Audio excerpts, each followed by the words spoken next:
Technology was sold as a solution for your retirement finances, that it would be faster, smarter, and more efficient. Well, but in retirement planning, something critical was lost, right? Human judgment, context, and adaptability. Because automation works best in stable environments, but retirement is anything but stable. This is so true. And Bruce, thanks for having me on the show. Listeners and viewers, welcome to Unlock Your Retirement with our host, Bruce Smith, and myself, your co-host, Tony Shore. I'm excited about our show today. And you're right. In your intro there, talking about technology can help us. But then, like I said, in retirement planning, something critical gets lost, doesn't it? And automation only works in stable environments. And we know, as you mentioned, that isn't retirement. Retirement is an ever-changing, ever-moving playing field. And you have to have a plan in place, use strategies, and these strategies change over time. So that is huge. That's where you come in, and we'll get into that. But first, we're recording this show. When people hear this show, Bruce, it'll be over and done with. But as of this recording, I'm spilling the beans, letting people know we're recording the show ahead of time. The Super Bowl hasn't happened yet. It's just a couple of days away. So who do you think will win the Super Bowl, Bruce? Will it be Seattle or New England? The team with the most points. You're not willing to alienate any of the listening audience, and you might not be that into it, but I am. I think Seattle's going to win, but we'll see. When people are listening to this, they'll say, "Oh, he was so wrong," or "Yeah, he was right." Bruce, do you follow it? Are you even going to watch the Super Bowl? I don't know. I might. I mean, I don't know. I said this on previous shows, kind of before you came into the picture. Is when they start, I'm a Navy veteran. I'm a submarine vet from the Yep. Navy, and when they started all that kneeling stuff and all these political statements and stuff, it's like, look, football is entertainment. I played football in high school, and it's Right. like, it's like, no, I'm sorry, you don't get to use my time when I'm trying to relax and enjoy something for entertainment to use that as a political statement or whatever. And when they started all that stuff, I went, nah. And then it was, I don't want the flag and I don't want this. I'm sorry. I am who I am, and I'm proud of my country, and I'm proud of my family, and I'm proud of my faith. And I'm sorry, I'm not here to push that on somebody, but at the same time, I don't want to hear this crap. So that kind of lost me at that point. And now I think it's just cubic dollars they really went the wrong direction on college kids, and even I guess now it's high school kids with the endorsements and stuff. They should have had, definitely had boundaries and guardrails for that. They ruined it. Money just ruins it all with regard to that. Yeah, So, sports have been ruined, especially college football. And I think college football's been ruined by bringing money into it, and professional sports like NFL has been ruined by so many things, like you say. It's gotten political, but then on the money side, they've allowed gambling to sponsor. I mean, some oh yeah, games you can yeah. only see. I notice I can't watch, I'm from Minnesota, so I wanted to see a Minnesota Timberwolves basketball game.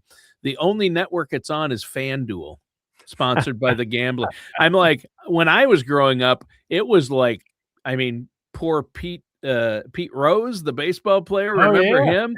He got lambasted, and he wasn't ever betting. He wasn't even betting against his own team. He was just he was betting on himself, right? Yep. And I thought, and he got destroyed because of it. Now they're like, you have to separate gambling. The professional sports organizations won't have anything to do with it. Now they're sponsored by it. Yeah.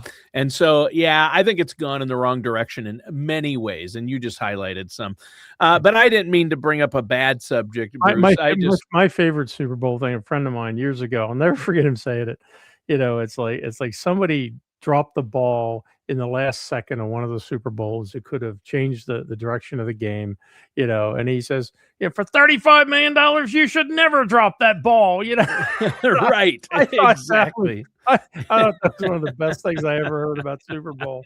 So we'll leave it Yeah. at that. And of Yeah. course, we're looking forward to the commercials. I will say this, I'm not a beer drinker, but, I'll tell you, if you haven't seen it, the Budweiser commercial is Yeah. going to really knock the lights out. I am so excited for I that s when I've I seen it. saw a clip of that, and it wasn't even the full thing, and Yeah, I was just blown away.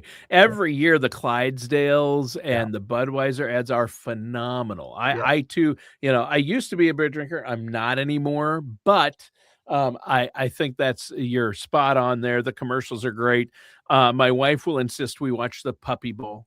Yep, The Puppy Bowl's on every yep. year. So, but yeah, I watched the game. I'm still a huge football fan, but it has been tainted by many things. That's true. Now, speaking of things that are not good, I think people's over reliance on automation and explain what we're talking about here. No, it's a few things. I mean, you can't do anything now, without the word technology creeping into it. As a matter of fact, we recently installed of all things, a new, paper towel dispenser for our office, and Right. and you put your hand under it, and it dispenses the towels, Right. and but now it'll notify you by Wi-Fi when the paper towel level is low. What? Yes. No way. And I'm like, but I did see a good one I gotta That's share awesome. with the audience because all of my friends and people that know me well, I can be kind of a prankster and I like a good joke, and if you can't Mhm. laugh, life isn't worth living. But I saw one that was just and I sent this to people, and I'm like, "I could have done that." And the guy said, "I go around to paper towel dispensers," and he has like a round sticker he puts on it for the ones that are not automated, and it says, you know talk to the dispenser and request your paper towel, and it will automatically dispense. And it's just a sticker. So, Oh, people are in a public restroom going, paper towel, paper towel, paper towel, and nothing's happening. And I'm just like, oh my God, I think that's hilarious. So that is great. I love that. I'm I glad thought, you told me that because, that way I won't fall for it. yeah, if you're seeing it, me try to pull one out. You're not gonna, yeah. So, but no, the thing is that, there's 2 things here is with regard to the financial world is number 1 is automation, and the industry. I mean, we recently saw, jobs reports and companies are starting to downsize and not have as many people employed because there is so much, automation and technology and AI being used. And, I guess there's even some discussion now about a minimum household income that'll be provided from something because of all the people that'll, not work because of AI and things like that. I remember Star Trek, them saying there is no money in the future. They basically everybody just helps for the common good. It's kind of interesting, but automation, uh, it's the question of where is the human factor in what goes on with your portfolio, with what goes on with your planning, with what goes on that you're partaking to maximize your lifetime wealth. And the automation has reduced the manpower requirements for the industry without question. I don't want to say I got embarrassed, but I had been to Wall Street many, many times, and of course I was vice chairman of the company in Boston.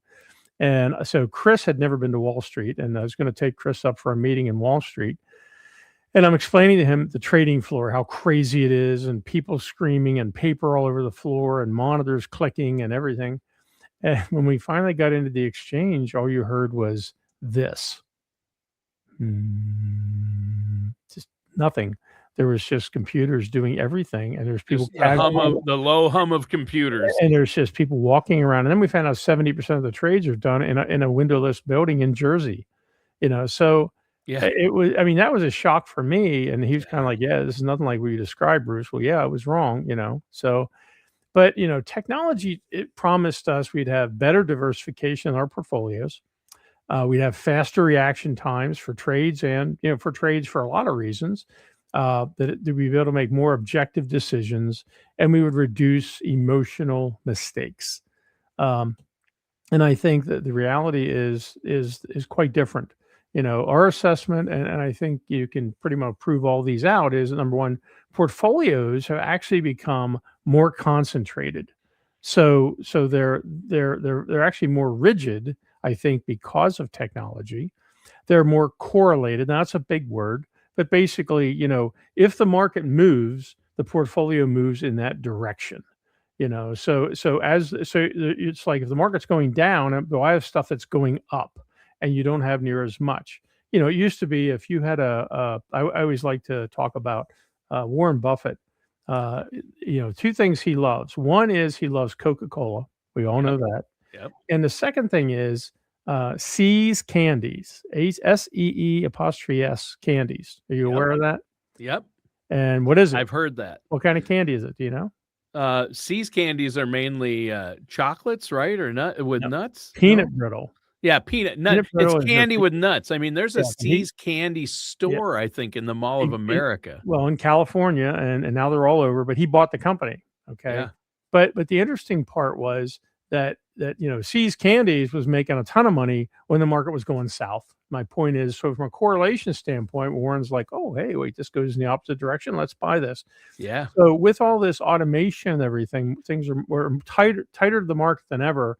So your retirement will go for a ride much quicker than it would have in previous markets, a lot of times due to automation. And then finally, it's more synchronized. I remember when they started automating some of the different portfolios and saying, okay, when it reaches this point, sell. Okay. And we all kind of know that.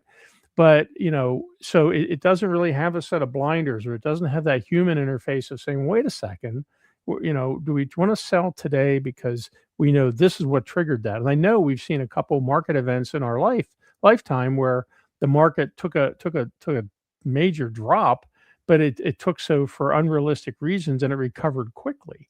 But if that happens to your retirement portfolio, and especially when you're pulling income from it, it's very catastrophic. These decisions are now just automated models. They execute simultaneously. They're very rapid, and they're really removed from human discretion. So technology didn't remove risk. What it did, it standardized it. And I think so. We have to look at this from an elite wealth standpoint. We go right back to Warren Buffett when he said, a portfolio with more upside potential than downside potential will work about perfectly in helping your returns.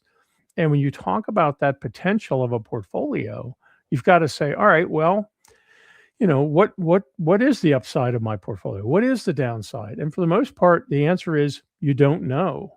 So we build portfolios that typically 40 to 60% of them have either protected wealth, where we know in advance that when the market goes south, we're not going to go south with it.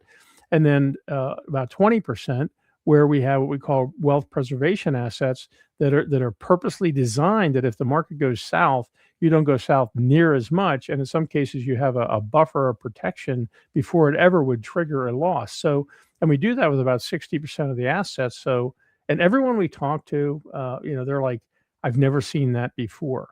And part of the reason is that, you want to know results in advance. The only way you can combat the problem of this increased risk due to automation is you've got to arm yourself and say, okay, how can I plan in advance and know that when the market goes south, I can look at, say, 40% of my portfolio and say, I know that didn't lose anything.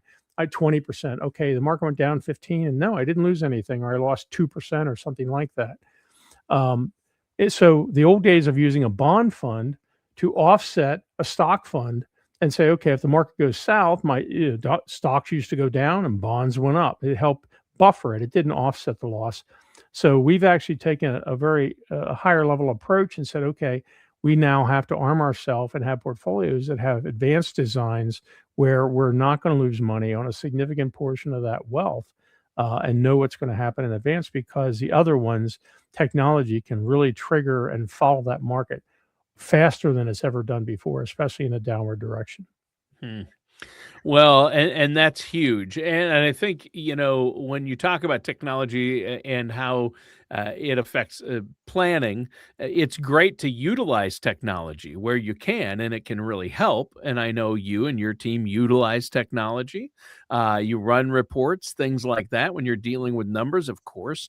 But like you say, there's so many things that a robo-advisor or AI can't do and cannot know about you. Um, and those are the things you look for. I mean, nothing will ever replace one-on-one human interaction to get things done, right? Absolutely. Well, there's no thought process to it. I mean, unless you have just an extreme universe of data that is being correlated and computated and thought about, the way that we do. It's I mean, I'm also, a rated commercial pilot, and I will never forget this. I was going to an airport one night, and it was really just it was clouding up and fogging over real quick. And I got in, and they were forecasting like clear skies. So I go over to the flight service station, and this is the place that's telling pilots what the weather is and what conditions are and everything. It's a windowless building.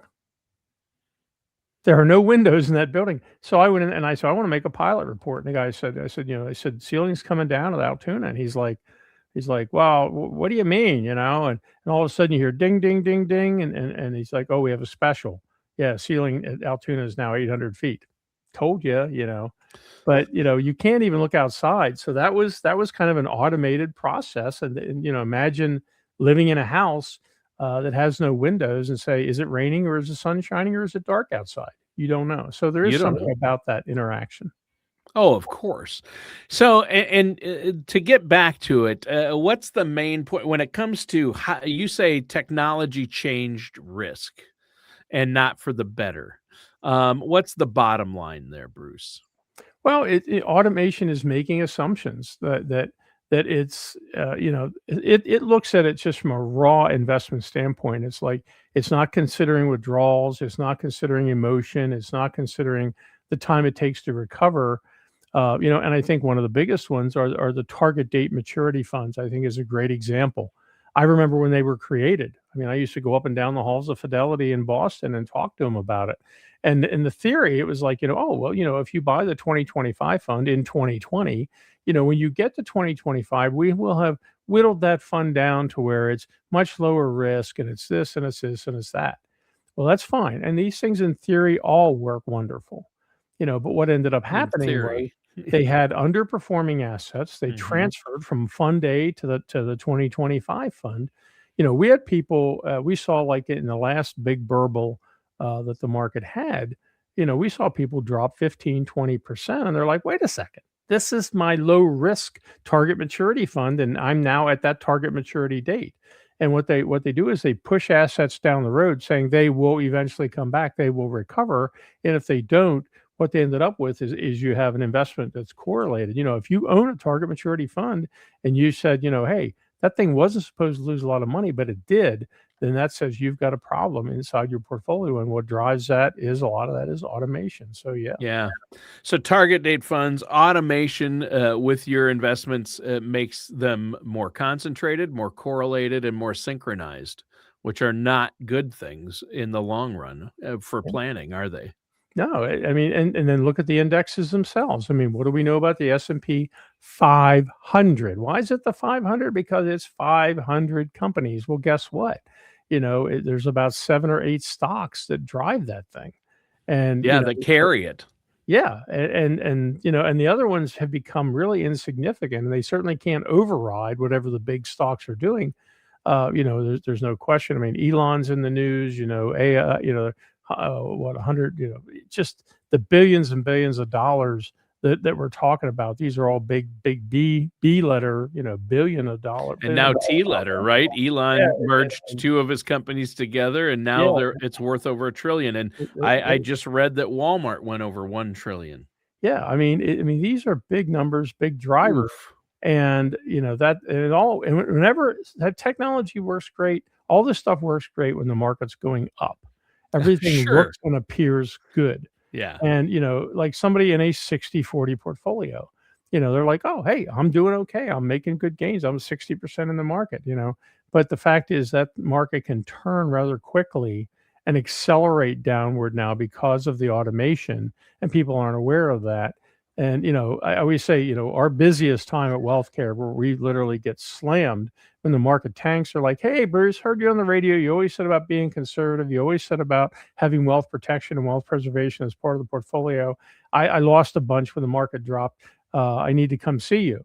And I'm always like, why didn't you come see me before it happened? Because I don't know when it's going to happen, but I want to be prepared for both directions. We have Right. healthy returns on the upside, but let's have that, let's have our results in advance and know that a majority of that portfolio has wealth protection. And if you don't know how automated systems would behave in a fast market drop, give us a call, 888-888-5601.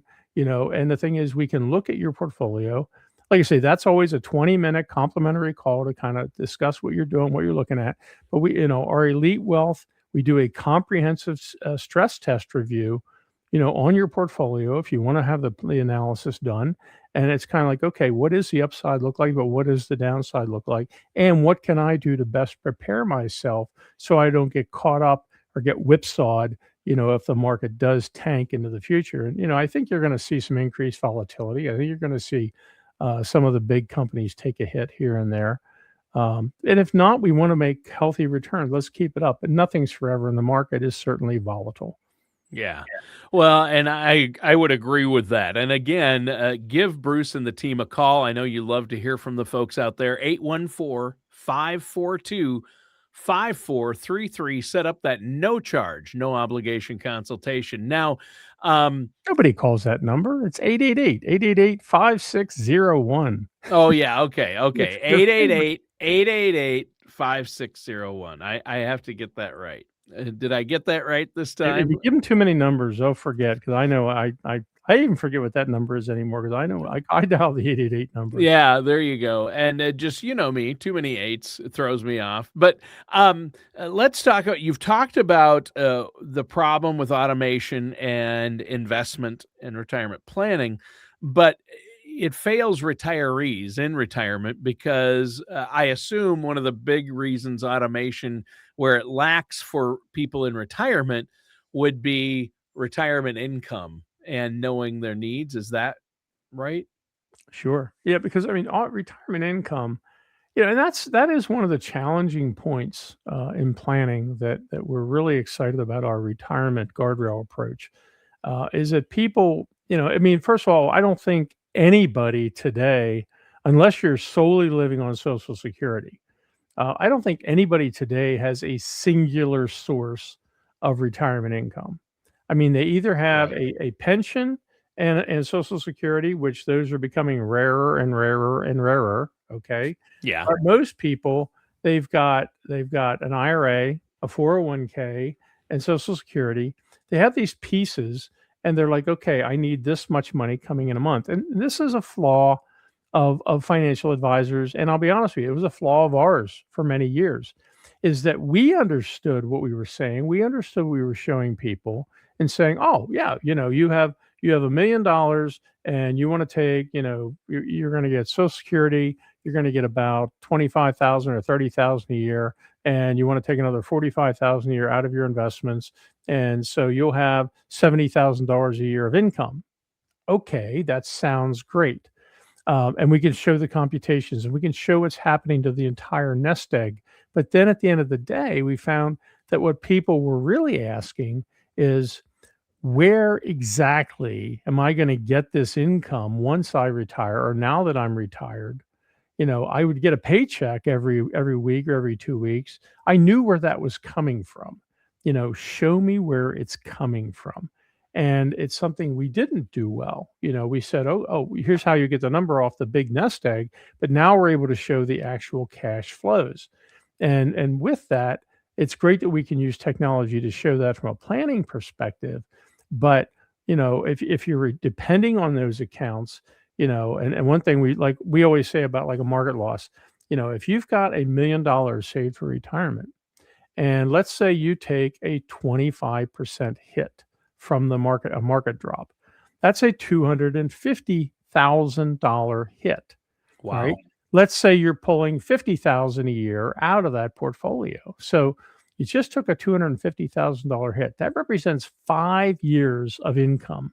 Oh, So then you also took your income. So it's really a $300,000 drawdown on $1,000,000. That's 30% gone. Okay. And yeah. it's It's not not going going to to last in retirement and it's doing not that. going to rebuild, So this Right. is why, and again, automation doesn't care. It's putting these trade orders in. Okay, this burble happened. Oh, wait, the market slid. We allowed it to slide that far. Now we've got to sell, sell, sell, sell, sell, sell. And it's basically a giant tidal wave.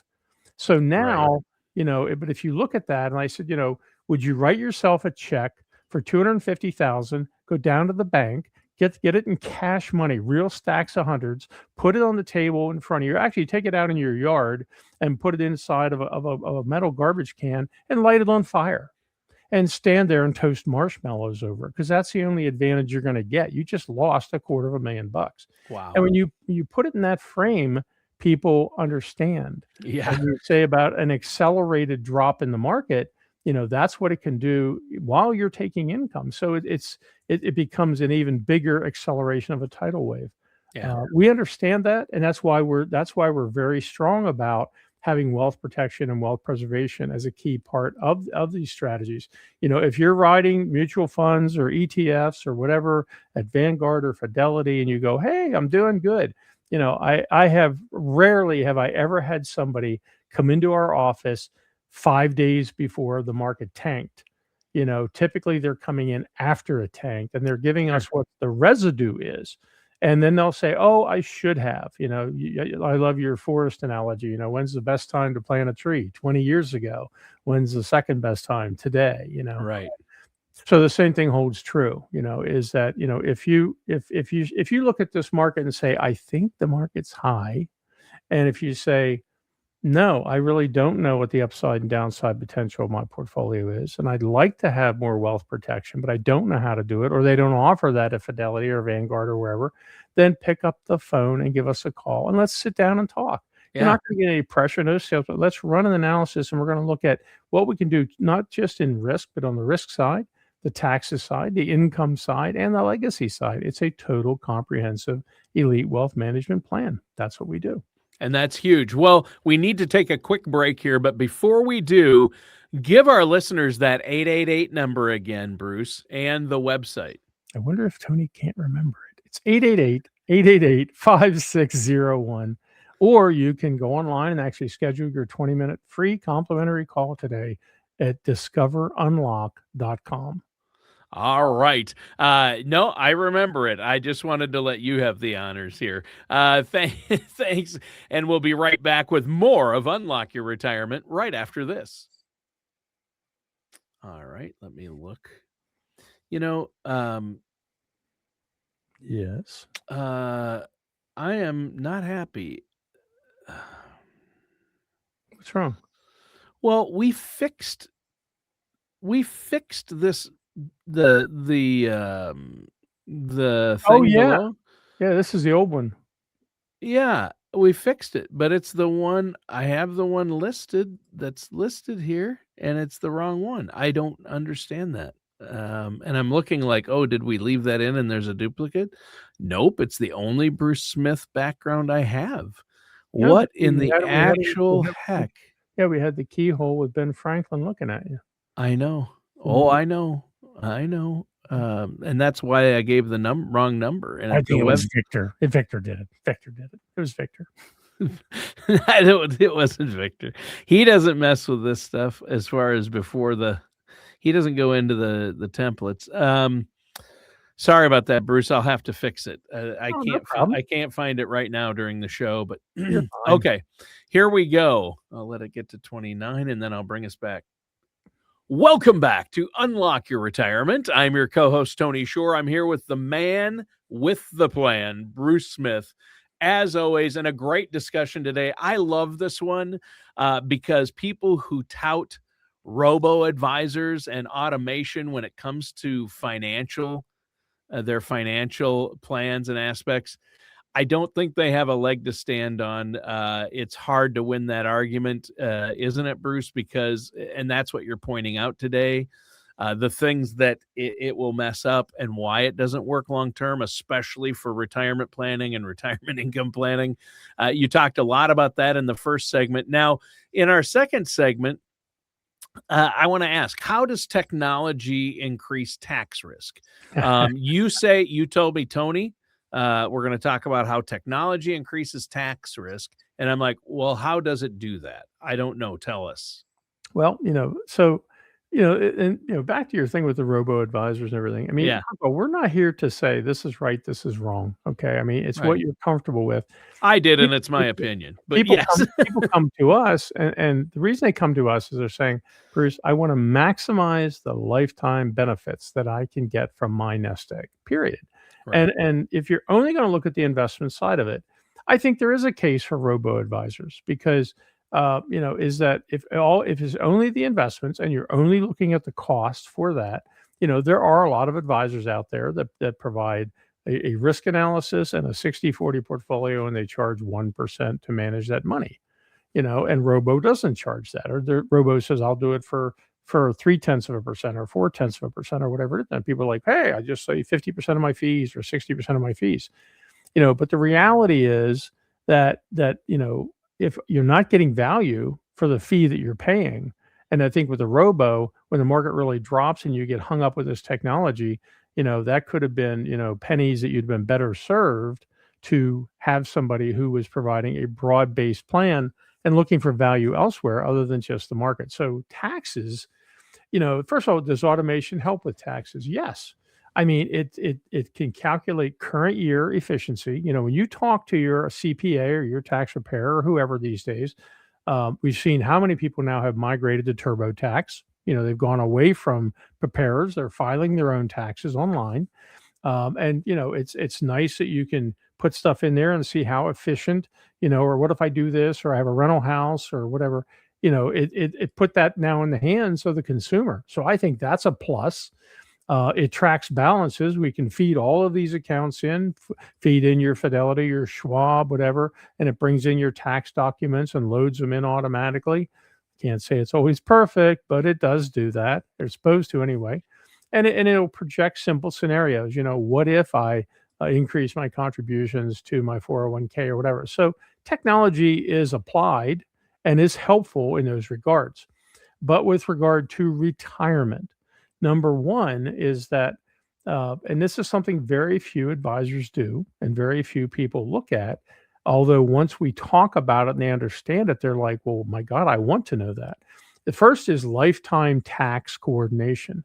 What is the price tag? You're giving me the projected value of my investments. Give me the projected cost of taxes over my retirement lifetime. And when I see that bill, and if I don't get ill, it's like, okay, what can we do to reduce it? All right. The second one, widows. Um, you know, Technology doesn't really understand marriage and widows and widowers and all of that.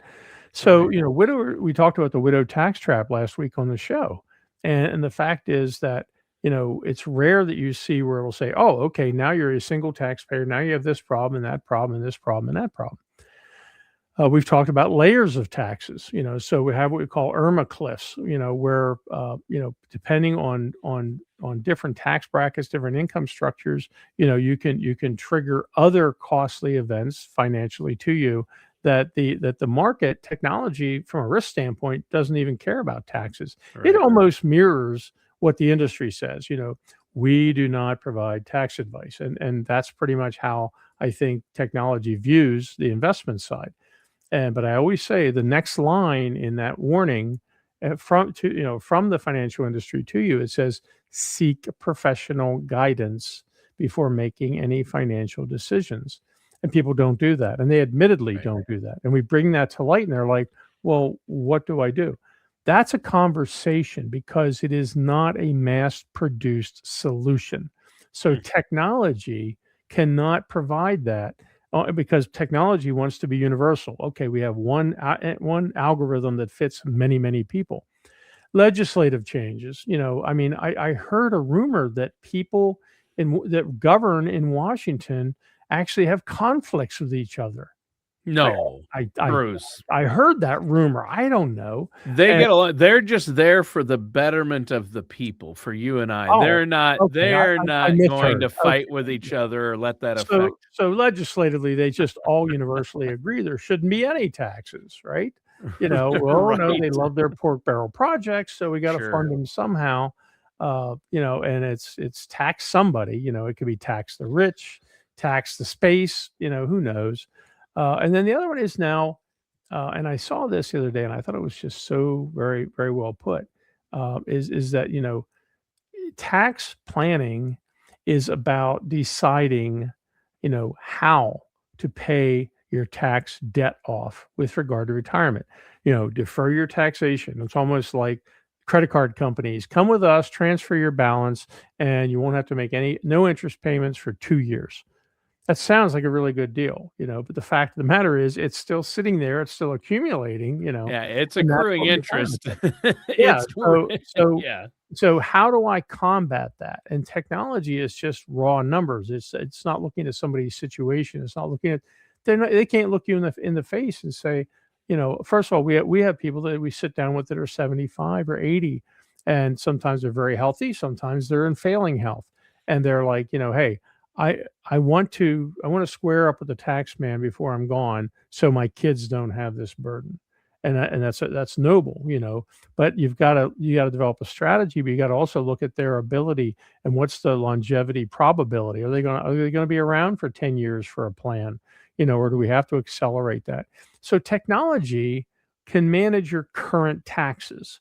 This year, you can plug stuff into TurboTax and learn things, but it will not manage the lifetime tax consequences that you'll experience, and that's really where the human factor comes in. Now, it's something that is rare. You don't find that with most planners, with most brokers, with most advisors. They take the company line of we don't provide tax advice.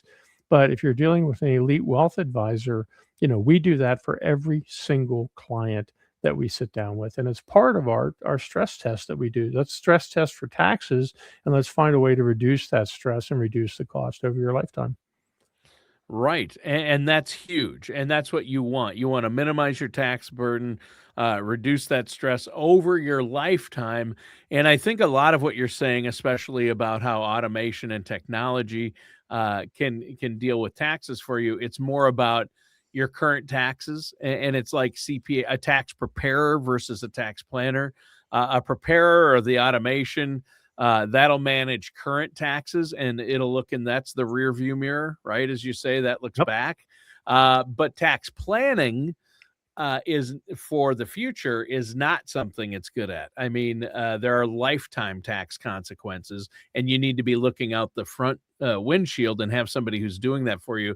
And that's where a real trusted financial services professional like yourself comes in, and I know that you're offering the 20-minute no charge consultations. How can our listeners set that up? What's the phone number and the web address? Well, Because for our viewers today, it's a little different than the one they see on the screen. What is it? sure. And the thing is, if you've never stress tested your plan for lifetime tax risk, and I got to tell you, that's probably 90+% of our listeners. So if you haven't had that done, I don't mean just taxes for this year. Give us a call at 888-888-5601, and we'll do the Elite Wealth Comprehensive Stress Test Review, which includes stress testing that lifetime tax risk as part of your overall plan. 888-888-5601, or visit us online at discoverunlock.com, and you can schedule your 20-minute complimentary consultation right there. All right.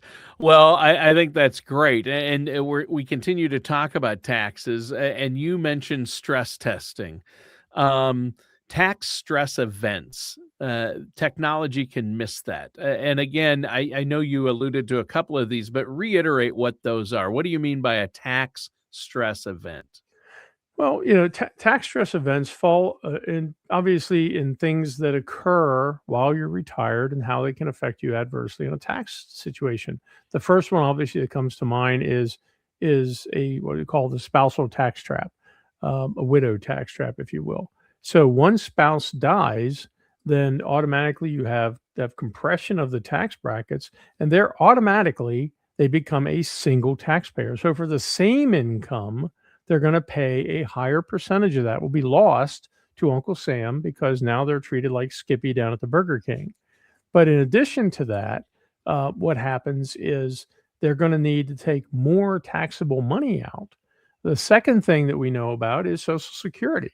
Yeah. So, Social Security has three tax levels. One is zero tax if you have a very low income. Then you have 50% of the income you receive in Social Security will be taxable.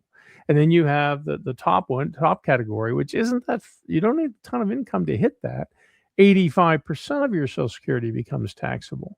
So now, if you combine the first two, if somebody's a surviving spouse and they lose one of those Social Security incomes, which didn't have 100% taxation, it was partially taxed. Now they pull money out to make up for it from the IRA or 401k, and it's 100% of that income is Mm. taxed at a higher rate. And now you have this snowball effect going on. The next one is Medicare premiums increase silently. When we see clients that are 85, 90, and they haven't worked with us and we haven't done advanced tax planning, they're like, Bruce, when I retired, I was paying no taxes or very little taxes. Now I'm paying 30, 40, 50 grand a year because they've done everything right. They've saved diligently. Their money has grown. They've done all this. And now all of a sudden they jump brackets in Medicare. And if you're a widow, it's all of this stuff it's almost like it's an attack on retirees, and especially an attack on surviving spouse retirees. Yeah. And then finally is RMDs, required minimum distributions. Yeah, they went from 70 and a half. Of all the things in my career, I've hated that stupid number. They made it a whole number, so it's 73. It'll Thanks. eventually get to 75. But, the last thing you want is we said about like losing a quarter million of your $1 million and then taking income. Well, guess what? The market takes a major drop and you lose a ton of money. And Uncle Sam said, now you have to take out your RMD. Now your RMD is calculated on the value of your account from last December 31st. So in our 25% loss, I had $1 million January 1st. I now have 750, but I have to take a mandatory income removal. I have to remove capital while it's depressed to make Uncle Sam happy and pay taxes on that. So you see, Yeah. these are all things that, it's something you really want to consider. What are the alternatives? What makes sense? And they require more of a true objective human approach and to understand your exact situation. And so there you have judgment as opposed to automation, because automation follows rules, but retirement requires judgment. And that's Yeah. what advisors do that automation cannot. Yeah. I mean, and that's huge. And you mentioned the human element. And you want human-centered tax planning. What's the advantage to human-centered tax planning? What are the advantages Well, there? tax planning has to be individual to your situation. You can have two Right. people that work for the same company, had the same salary, had the same size 401k, retired on the same day, both married, each had two grandkids, everything identical. But depending on what they're doing in their life, depending on their lifestyle, depending on they have rental properties, whatever, everything has to be truly custom tailored to their situation. This is why the financial industry does not provide tax advice, because it's something that cannot be mass produced and be effective and accurate. To be effective and accurate, it must be tailored. So first we got to do forward-looking tax mapping, so looking into the future, looking into every your expected lifetime. What is that tax burden? And what is the tax burden to surviving family members as your wealth transfers to the next generation? What about Roth conversions? Does it make sense? Does it not make sense? And that changes on an annual basis. Maybe something popped up in your life, where it doesn't make sense to do it this year. Um, Withdrawal sequencing. When do you take? Do you increase the income? Our goal is to increase income every 2 years to offset inflation, et cetera, with our guardrails approach. But if somebody says, "Hey, I need This one we see a lot. You get near the end of the year and somebody says, "Hey, I need $30,000 for whatever." And I say, "Do you have to have it today?" And they're like, "Oh, well, no, I need it for this." And I was like, "Okay, how about we take 15 grand in December and 15 grand in January, so we move half of that over to next tax year." So that's a decision of we had a discussion. We saw an opportunity. We took advantage of it. That's the human factor. And you don't get that, with automation and with a piece of software. Yeah. Yeah, that's true. You don't get that with a piece of software. Definitely not. I think that's really important. So, when it comes to human centered tax planning, those are important things to remember. Now, um, you mentioned we talk a lot about, you mentioned it earlier in the show, and that's income stress. I know you mentioned tax stress, but there's also income stress. That's probably the biggest fear people have about retirement, is running out of income, or will I have enough income? Do I have enough to have income? Where do I need it for income? And I bet automation has a hard time, or it doesn't calculate or help you with that income stress, does it? Well, it's inhuman. It is inhuman. It doesn't Right. experience stress. It's Right. just ones and zeros. It So doesn't how's it going to care. help you deal with it, It right? doesn't care. Yeah. So, I mean, it from a technology standpoint, which certainly embraces thumb rules, and we know how much I love those. You know, if you're doing a fixed withdrawal percentage, okay, whatever I have, I'm taking 4% out. That works wonderful, right up to the Mhm. point. Our example, market tanks 25%. You went from 1 million to 750, and you say, oh, okay, let me reduce my income by 25%. And I've never had anybody come to me and say, "Hey, the market dropped. Let me make sure I reduce from 4,000 a month down to 3,000." I've never had that happen. Don't think it's going to happen. No. That's a problem. Stable spending. Okay, it assumes you're doing this much a year. But what if you do spend more? What if you have unplanned expenses? What if you have healthcare issues? What if you have, there's just so many what ifs that it didn't allow for. And then it assumes rational behavior. We're humans. Oh yeah, we're going to do everything exactly rational. It doesn't work that way. The fact is, you've got rising expenses, you've got fear-driven spending cuts. Like, okay, we're not going to take that trip. The worst thing I hate hearing is we were going to go see our grandkids, or we're going to take them to Disney, but this year we're not going to do that because the market tanked. So I mean, that's something that AI or software doesn't understand and doesn't contemplate. And then finally, emotional pressure. Like you say, the number one concern of retirees is running out of money. And I don't believe a lot of people run out of money. I've seen people run out of money. I've seen it actually happen to where they reduce down to Social Security only. But what happens is people reduce their lifestyle, often significantly, to conserve what wealth they have left. And, there's nothing more painful than seeing somebody who's not going to go see the grandkids, or not going to go see the Grand Canyon because they always wanted to do that, because they can't afford to, because of poor decisions that were made, and sometimes made at the behest of technology and automation. Because income models do not panic, but retirees do. And, Yeah. and it sure Good is point. nice to pick up the phone and call somebody. I just had this happen. A good friend of mine died last summer, and his wife, so she obviously inherited the retirement accounts and everything, but he didn't have them with us. He had them with his workplace at the college he was at. Hmm. And we thought everything was taken care of. Now she goes to buy a house, to get to a smaller, more manageable house, and she actually put an offer in and gave him a deposit. Oh yeah, it'd be no problem getting a mortgage and all that. And we come to find out there was a 50-page document sent to her. I mean, the death certificate went in, and yeah, the accounts were zeroed and put in limbo, but she never completed the kit as the beneficiary.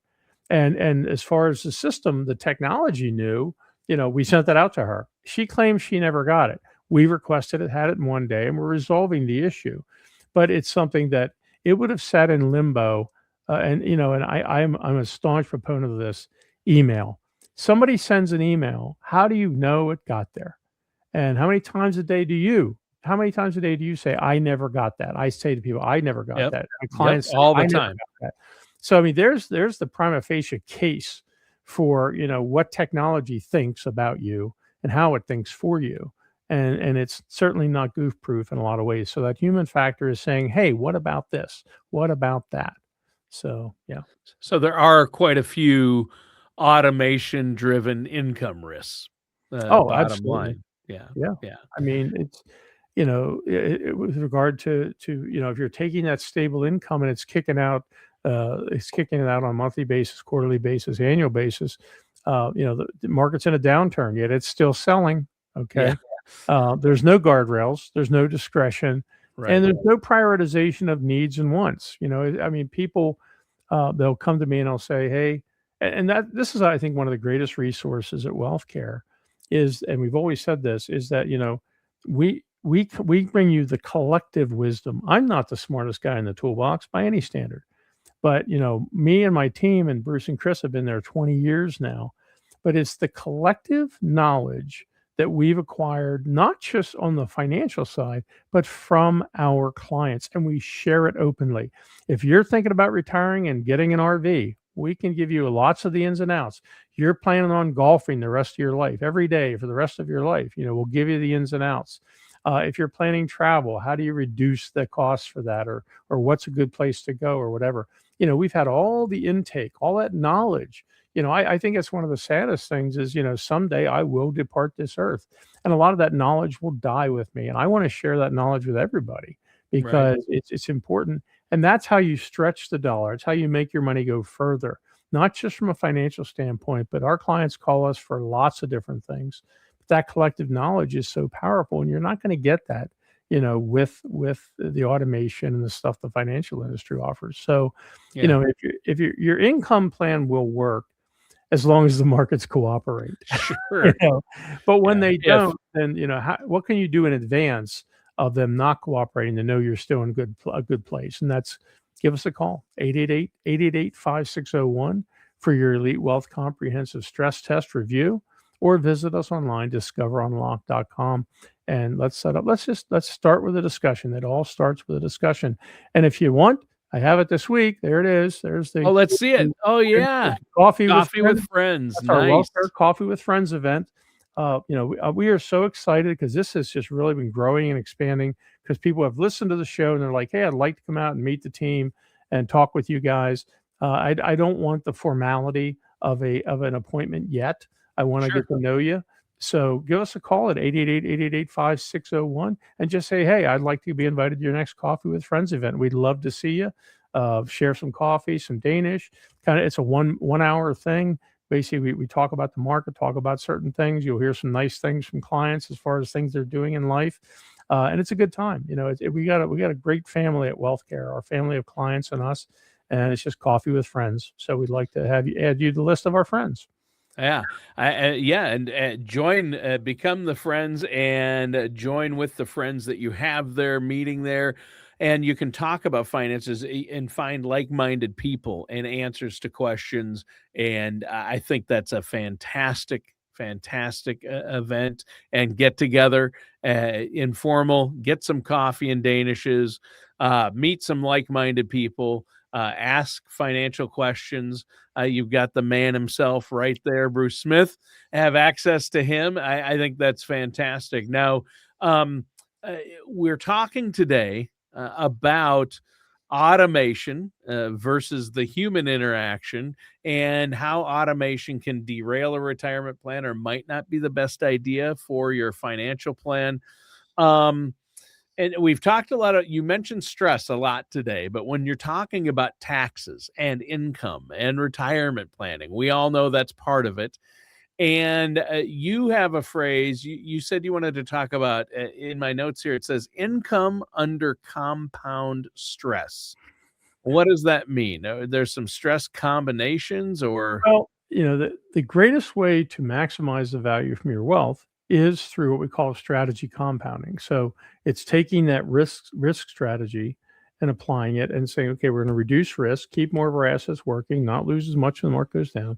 But we have a tax strategy. Now, if our tax strategy is effective and we save a lot of money, instead of it going to Uncle Sam, it stays there.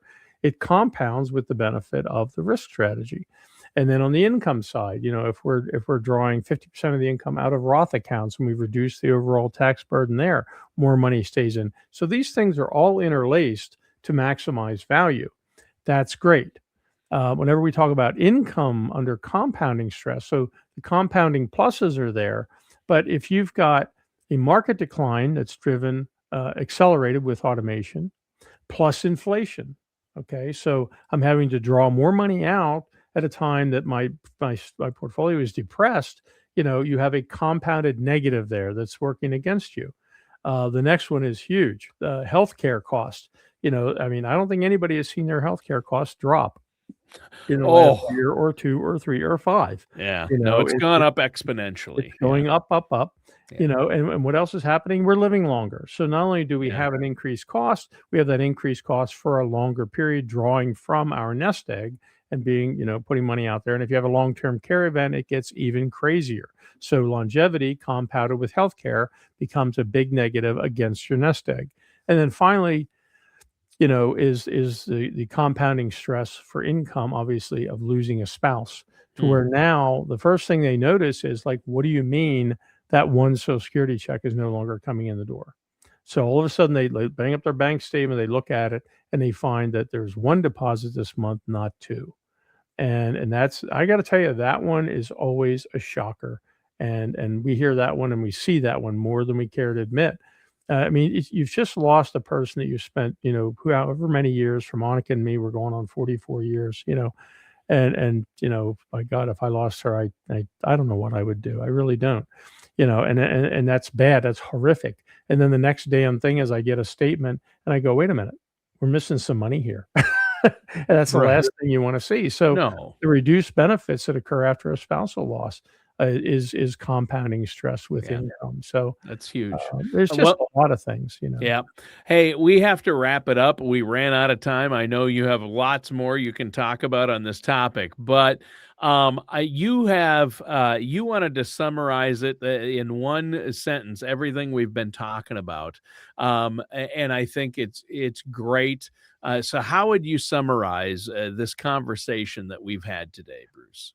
You know, I think that technology didn't make retirement simpler. It made it faster. And that speed without judgment increases risk. If instead of driving 55, you want to drive 85, if you're going to have exactly the same reaction time, guess what? You're going to hit the brake pedal you might make it around that curve, you might not. So the fact is, if you've saved $500,000 or more for your retirement and you want to see how is your retirement going to hold up to these stresses, especially when automation meets real life across risk, taxes, income, the legacy you're going to leave to your family, give us a call at 888-888-5601 or visit discoverunlock.com and request your Elite Wealth Comprehensive Stress Test Review.